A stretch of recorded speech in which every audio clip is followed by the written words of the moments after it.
salat witir dan qiyamul lail di Masjid Kiai Haji Ahmad Dahlan yang insyaallah selalu mendapatkan berkah dan rahmat dari Allah Subhanahu wa taala. Alhamdulillah, pada malam hari ini kita dapat menunaikan ibadah salat, qiyam dan siam dengan lancar dan sehat senantiasa insyaallah. Pada malam hari ini izinkan saya berbagi tentang refleksi beberapa event atau beberapa kegiatan, beberapa kejadian yang terjadi di bulan Ramadan dan bagaimana kegiatan, event atau peristiwa-peristiwa di bulan Ramadan itu dapat membuat kita menjadi pribadi yang lebih baik lagi gitu. Apakah Ramadan ini benar-benar akan mampu dengan segala keberkahan yang ada di dalamnya, dengan segala macam maghfirah dari Allah Subhanahu wa taala, kita mampu menjadi pribadi yang lebih baik. Ada sebuah hadis yang dimuat dalam kitab Majmu' Fatawanya Ibnu Taimiyah. Di sana beliau merekam sabda Rasulullah sallallahu alaihi wasallam yang bersabda, khairu ummati awwaluha wa akhiruha wa baina dzalika sabajun aw awajun waddat anni ra'aitu ikhwani qalu awalasna ikhwanak qala antum ashabi. Jadi pernah suatu kali Nabi bersabda bahwa sebaik-baik umat itu adalah di awal dan di akhirnya. Di antara keduanya sabajun atau awajun, yang diterjemahkan sebagai generasi yang crooked, yang kerap, yang bengkok, kira-kira begitu. Maka kemudian Rasulullah melanjutkan, waddatu anni ra'aitu ikhwani. Saya sangat merindu untuk dapat melihat ikhwani, saudara-saudaraku. Para sahabat bertanya, qalu awalasna ikhwanak, apakah kami bukan saudaramu itu ya Rasulullah? Tidak. Qala antum ashabi, engkau semuanya adalah sahabatku. Coba sekarang kita refleksi kepada pribadi di sekitar kita, keluarga kita, masyarakat kita. Apakah kita adalah generasi awwaluha wa akhiruha yang merupakan khairu ummati itu? Atau kita diantaranya yang generasi yang sabaj atau awaj tadi itu, yang bengkok tadi itu? Terus siapa yang diidentifikasi oleh Rasulullah sallallahu alaihi wasallam sebagai ikhwani, saudara-saudaraku, saudara-saudara Rasulullah sallallahu alaihi wasallam? Apakah kita semuanya? Apakah kita mencapai standar ideal untuk menjadi ikhwan Rasulullah sallallahu alaihi wasallam? Bagaimana caranya agar mencapai derajat dan kualitas sebagai ikhwan Rasulullah sallallahu alaihi wasallam? Nah, coba kita sekarang lihat beberapa peristiwa atau syariat di bulan Ramadan ini, apakah dapat membantu kita, menggembleng kita menjadi ikhwanu Rasulullah sallallahu alaihi wasallam. Yang pertama, tentu saja syariat yang kita semuanya jalankan adalah syariat puasa. Tapi dalam puasa itu ya ada yang mengerjakannya sebagian sekedarnya, hanya menahan lapar dan dahaga, tapi ada yang mencapai kualitas yang lebih daripada itu. Ya rubba shaimin laisa min siyamihi ilal ju' wal atas, itu kalau hanya ritual saja. Tapi kalau kita mendapatkan ruhnya, insyaallah kita mendapatkan pondasi spiritual, pembersihan jiwa gitu. Jadi kita bersihkan jiwa kita, kita membangun pondasi spiritual kita untuk menjadi pribadi yang lebih baik. Apalagi puasa, ganjarannya atau pahalanya tak terkira. Rasulullah dalam sebuah hadis qudsi pernah merekam ketika Allah berfirman melalui hadis qudsi tersebut, kullu amal ibni Adam lah, semua amal Nabi Adam itu ganjarannya baginya illa siyam atau illa saum, kecuali puasa. Fa innahu li wa ana ajzibih. Puasa itu untukku dan saya sendiri yang akan mengasih pahala ganjaran yang tak terkira terhadap ganjaran puasa itu. Artinya apa? Pondasi hamba dan Tuhan, relasi, hubungan, jarak antara Tuhan dan hambanya begitu dekat. Itu pondasi spiritual melalui ibadah puasa yang perlu kita bangun. Dan syaratnya tadi tentu saja bukan hanya sekedar puasa yang ritual, yang menahan juk dan atosh, tapi juga menahan diri untuk tidak berbuat hal-hal yang dilarang oleh Allah Subhanahu wa taala. Yang kedua, Syahrul Ramadan alladzi unzila fihi al-Qur'an hudal linnas wa bayyinatin minal huda wal furqan. Di bulan Ramadan Allah turunkan Al-Qur'an. Dan ayat pertama yang diturunkan ke Rasulullah sallallahu alaihi wasallam melalui malaikat Jibril adalah Iqra. Iqra bismi rabbikal ladzi khalaq. Perintah yang diberikan oleh Allah Subhanahu wa taala kepada manusia melalui Nabi Muhammad adalah Iqra, bacalah. Bacalah. Menggunakan daya pikir kita, menggunakan segala indera kita untuk membaca ayat-ayat Allah Subhanahu wa taala. Artinya apa? Kalau pondasi spiritual dibangun melalui puasa, maka bahtera ilmu yang ada di dalam Al-Quran mesti kita baca untuk mendapatkan tadi hudan, untuk mendapatkan petunjuk dan bayyinat minal huda wal furqan, dan bukti-bukti yang jelas dari Allah Subhanahu wa taala akan kebesarannya.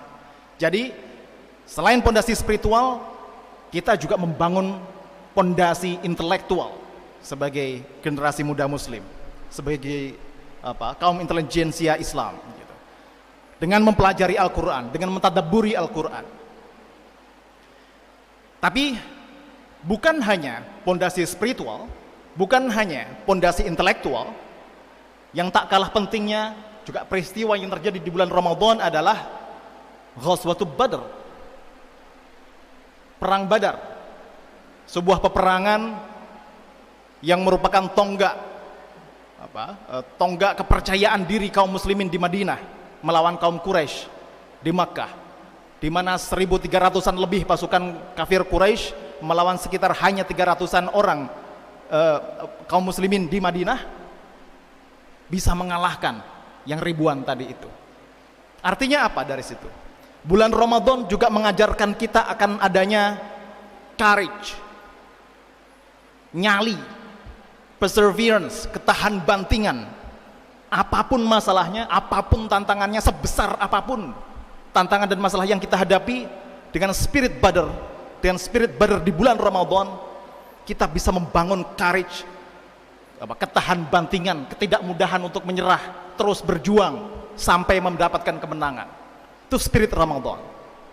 Jadi tadi selain pondasi spiritual, pondasi intelektual melalui Al-Quran, kita juga diajarkan melalui Badar untuk mempunyai courage, nyali, ketahan bantingan. Selain itu, peristiwa keempat yang juga kita diwajibkan di bulan Ramadan adalah zakatul fitr. Khudz min amwalihim shadaqatan tutahhiruhum wa tuzakkihim biha. Zakat. Kita keluarkan zakat untuk menyucikan diri kita, dan semuanya juga akan kembali kepada kita karena kaum fakir miskin akan bersolawat atau berdoa untuk kita semuanya. Artinya apa? Perintah zakat meniscayakan keharusan kita untuk peduli dengan sesama, untuk punya care, the ethics of care, etika untuk peduli terhadap sesama. Ada temannya yang sakit, dikunjungi, bukan dibiarkan. Ada yang kelaparan, diberi fasilitas agar dia bisa makan. Yang kemiskinan, diberi pemberdayaan. Jangan sampai ada tetangga kita, saudara kita, dan di sekitar kita yang mengalami kesusahan dan kelaparan tanpa kita ketahui dan tanpa kita bisa membantu. Apalagi di lingkungan Muhammadiyah banyak sekali yang bisa membantu. Ada Lazismu, ada MDMC, ada dosen atau kawan dan segala macam yang bisa dimintai bantuan untuk itu. So, care for others. Kita adalah penjaga tetangga kita, saudara kita, keluarga kita. That kind of spirit. Spirit semacam itu diajarkan oleh institusi zakat. Dan di akhir puncak dari training Ramadan itu, tadi ada pondasi spiritual melalui puasa, pondasi intelektual melalui Al-Quran, pondasi mental melalui Badr, pondasi kepedulian melalui zakat. Puncaknya kita mendapatkan, dijanjikan Lailatul Qadar. Inna anzalnahu fi Lailatul Qadar. Lailatul Qadri khairum min alfi syahr. Lailatul Qadar lebih baik daripada 1000 bulan. Bagaimana ceritanya bisa menjadi lebih baik dari 1000 bulan? Apa yang terjadi pada malam Lailatul Qadar? Ya, boleh para scholars, para ulama mendiskusikan kapan dan apa tanda-tandanya. Tapi yang penting buat kita kaum muda adalah yang terjadi pada Nabi Muhammad setelah Lailatul Qadar, dia mendapatkan risalah kenabian. Tugas utamanya 2. Pertama, innama bu'aitsu liutammima makarimal akhlak.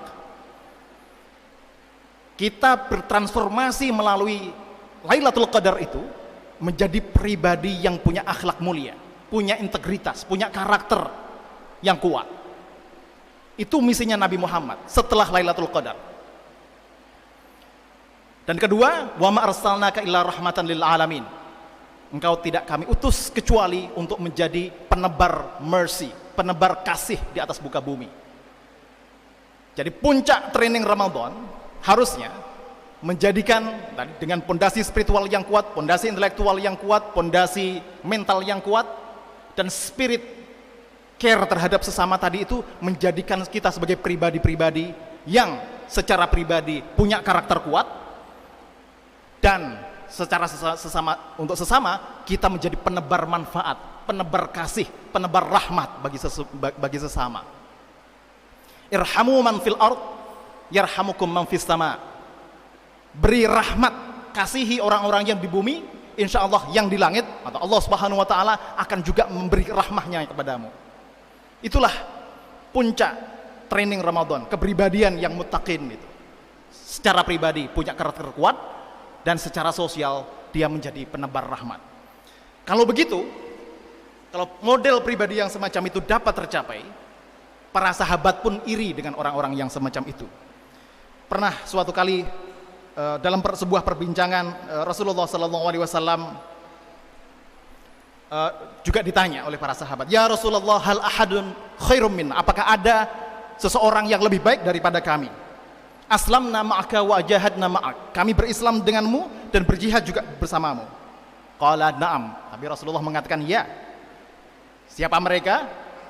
Qaumun man ba'dakum yu'minuna bi wa lam yarawni, yaitu kaum atau generasi yang datang setelah kamu, mereka tetap beriman kepada saya meskipun tidak pernah melihat aku. Dan cerminan imannya seperti tadi itu, dia menjadi pribadi yang punya karakter makarimal akhlak tadi itu, karakter yang kuat. Dan yang kedua, menjadi penebar rahmat. Itulah yang yu'minu nabi, yang ahad khairum min ashabi Rasulullah sallallahu alaihi wasallam walam yarawni, meskipun dia tidak pernah melihat aku. Atau yang tadi di hadis yang pertama disebut, mereka itulah ikhwanu Rasulullah sallallahu alaihi wasallam. Semoga Ramadan ini kita semuanya berproses dan bertumbuh menjadi pribadi-pribadi yang berkarakter, yang berintegritas kuat dan saleh dan baik, dan dengan pondasi itu kita menjadi penebar rahmah di muka bumi ini, insya Allah. Demikian, mudah-mudahan bermanfaat, kurang lebihnya mohon dimaafkan. Wabillahi taufiq wal hidayah, waridha wal inayah. Wassalamualaikum warahmatullahi wabarakatuh.